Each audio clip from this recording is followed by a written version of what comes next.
keturunan Prancis Aljazair berumur 19 tahun. Cerita yang akan aku bagikan adalah cerita 8 tahun lalu saat aku masih SMP. Aku saat itu gak seperti aku yang sekarang. Dan disitulah ceritaku dimulai. Dulu aku jelek. Bahkan lebih jelek daripada karakter Yoda dari Star Wars. Mukaku berjerawat parah, aku gemuk, dan aku selalu menggigit kuku. Satu-satunya kelebihanku saat itu cuma pintar saja. Oke, aku memang punya satu teman, Anais. Dia satu-satunya temanku, dan dia selalu memujiku. Meskipun aku tahu dia berbohong cuma untuk menyemangatiku. Tapi itu membantu. Aku selalu dibully dan menderita sepanjang waktu. Tapi Anais selalu ada di sampingku dan membuatku tersenyum. Aku gak paham kenapa dia mau jadi temanku. Dia benar-benar kebalikanku. Kulitnya mulus, senyumannya manis, dan kakinya jenjang. Dia membuat para cowok tergila-gila padanya. Sementara itu, para cowok biasanya memanggilku cuma untuk mengejekku, paus jelek atau kata-kata menyakitkan lainnya.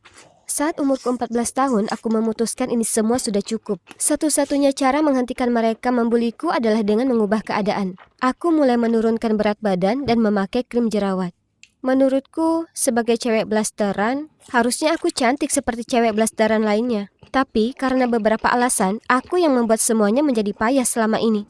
Sedikit demi sedikit, penampilanku membaik. Dan beberapa cowok mulai memperhatikanku. Ya, mereka memang tipe cowok kutu buku, tapi ini cuma permulaan. Lalu, beberapa bulan selanjutnya, aku dapat jackpot. Andrew, salah satu cowok terganteng di tim sepak bola sekolah, mengajakku kencan. Aku gak percaya keberuntunganku, tapi ada satu masalah kecil. Aku gak bisa mengenalkannya pada Anais. Dia jauh lebih cantik dariku, dan aku yakin Andrew akan langsung jatuh cinta saat melihatnya. Sangat sulit untuk merahasiakannya. Dan seperti yang kalian bisa tebak, dia akhirnya tahu. Maksudku, aku selalu melihat HP-ku, mengirim emoji hati ke Andrew sepanjang waktu. Jadi gak lama kemudian dia melihat sekilas ponselku, dan kemudian aku gak punya pilihan selain memberitahunya. Tentu saja, dia ikut senang dan gak sabar untuk bertemu dengannya. Mereka berdua datang ke rumahku dan obrolan mereka sangat nyambung. Andrew menyarankan agar kami semua menonton film sambil makan popcorn. Tapi aku malah ketiduran. Aku bangun 30 menit kemudian dan aku kira aku akan sakit. Andrew dan Anais berpelukan, bermesraan tepat di depanku. Aku tahu itu. Aku tahu hal seperti ini akan terjadi jika mereka bertemu. Ini parah. Bagian yang paling gila adalah mereka bahkan gak menyadari aku bangun dan terus bermesraan. Tapi kemudian Andrew melirik dan dengan cepat melompat, mendorong Anais darinya. Bajunya masih agak terbuka, dan dia dengan cepat mencoba menutupi dirinya. Kemudian mereka berdua mencoba menjelaskan, tapi aku gak mau mendengarnya. Jadi aku mengusir mereka keluar. Mereka terus meminta maaf, tapi aku mendorong mereka keluar. Aku sangat kesal dan marah.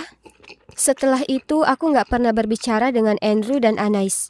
Saat kami masuk SMA pun, hidupku masih gak menyenangkan karena mereka berdua ada di sana. Dan juga para tukang bully yang sering menindasku saat SMP. Aku cuma mau cepat-cepat masuk kuliah dan menjadi diriku sendiri. Setelah itu, bertahun-tahun berlalu, dan aku tumbuh semakin baik dalam banyak aspek. Pertama, aku lulus BSc atau kualifikasi akademik Perancis dengan nilai tertinggi. Lalu aku berhasil masuk universitas di Perancis Selatan. Akhirnya, aku bebas dan aku mengambil kesempatan ini untuk menjadi diriku sendiri. Aku kemudian pergi ke dokter kulit dan dalam waktu 2 bulan, kulitku menjadi sangat mulus. Aku juga mulai berolahraga, jadi badanku terlihat ideal. Aku merasa seperti terlahir kembali. Semua cowok di universitas menyukaiku. Dan rasanya kerja kerasku terbayar. Aku sekarang jadi cewek blasteran cantik yang selalu aku impikan. Tapi suatu hari liburan musim panas, aku menerima surat undangan untuk reunian bersama teman-teman SMP-ku. Awalnya, aku terpaku. Gak mungkin aku pergi. Tapi kemudian aku bercermin dan menyadari, ini kesempatanku untuk menunjukkan bahwa aku sudah benar-benar berubah. Kami bertemu di sebuah klub malam, dan aku memakai gaun merah cantik yang menonjolkan bentuk badanku. Ditambah jaket kulit untuk melengkapi penampilanku. Kubiarkan rambutku tergerai dan memakai kacamata hitam. Walau itu sudah malam, aku hanya mau terlihat lebih glamor. Saat aku masuk, semua orang sudah ada di sana. Semua cowok dan cewek yang pernah membuliku. Tentu saja, Andrew dan Anais juga. Mereka sudah nggak pacaran, tapi kalian harus melihat ekspresi mereka saat melihatku. Semua orang sudah berubah dan tumbuh dewasa, tapi nggak ada yang berubah sedrastis aku. Aku jelas cewek paling cantik di ruangan itu. Semuanya benar-benar kelihatan kaget, seperti mereka nggak percaya itu benar-benar aku. Kami semua mulai minum dan ngobrol, dan lalu Andrew mendekatiku. Dia meminta maaf, dan kemudian dia mengajakku untuk kencan lagi. Aku hampir nggak bisa menahan tawa. Aku bilang kepadanya, elang gak terbang di samping ayam. Lalu aku berbalik dan berjalan keluar dari sana. Aku berjalan ke arah mobilku, tapi tiba-tiba ada yang memanggil namaku. Itu adalah Anais. Dia bilang padaku dia senang bisa melihatku lagi. Dia menatapku lalu bertanya apa kami bisa berteman lagi. Aku memberinya senyuman palsu dan memberitahunya bahwa kehidupan kita sudah sangat berbeda. Lalu aku masuk ke mobilku. Saat aku pergi, aku mendengar dia berteriak di belakangku. Dia bilang meskipun dia setuju dengan semua cowok yang bilang aku jadi sangat seksi, dia juga setuju dengan cewek lain bilang kalau aku melakukan operasi plastik agar terlihat seperti ini. Dan aku cuma penipu yang suka pamer. Aku cuma tertawa sendiri. Aku nggak perlu menjelaskan siapa aku ke mereka. Aku punya hidupku sendiri sekarang. Dan mereka cuma bisa iri